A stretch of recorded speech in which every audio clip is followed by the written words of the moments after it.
Parsha has many, many mitzvahs right after the giving of the Torah of last week. And the first one begins with the interesting, complicated laws of you buying a slave, how you acquire the slave, and how the slave leaves. He's only a slave for 6 years, and then he leaves. And then there's one interesting halacha in middle.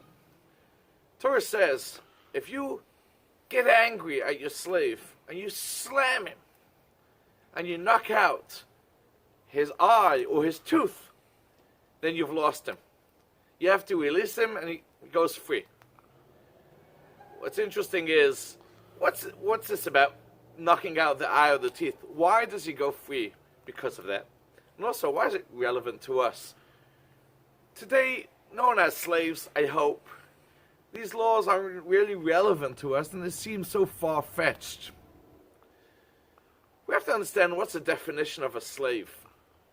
A slave to his master, he doesn't have his own individuality, his own life. He has a master on top of him. That means someone's telling him what to do, and he doesn't live his own life.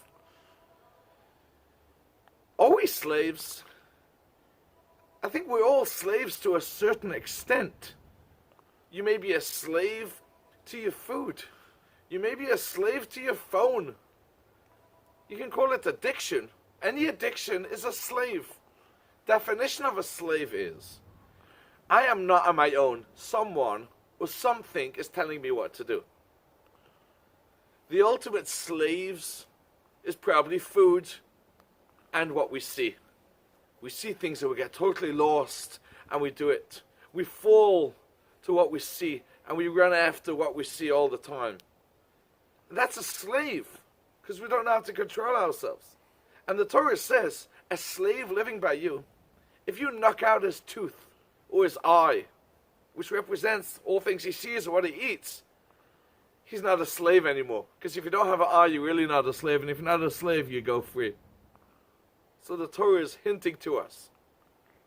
We have to take that message home and recognize that the only way you won't be a slave is you don't have an eye, you don't have a tooth.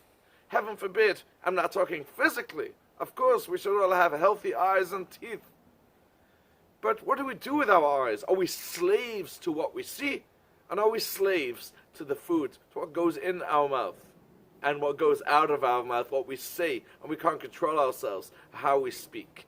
That's the message the Torah is teaching us. And the Torah begins the Parsha with these messages of a slave, and how it's not so comfortable to be a slave. You shouldn't be a slave. And remember, you are a slave to your eyes and to your mouth. Make sure you are not that slave. Thank you. Good Shabbos. This week's Shabbos, the Traveling Hasidim, will be hosted by wonderful communities in East Brunswick, New Jersey. We'll be going to the Torah Links community and to the Young Israel. Good Shabbos.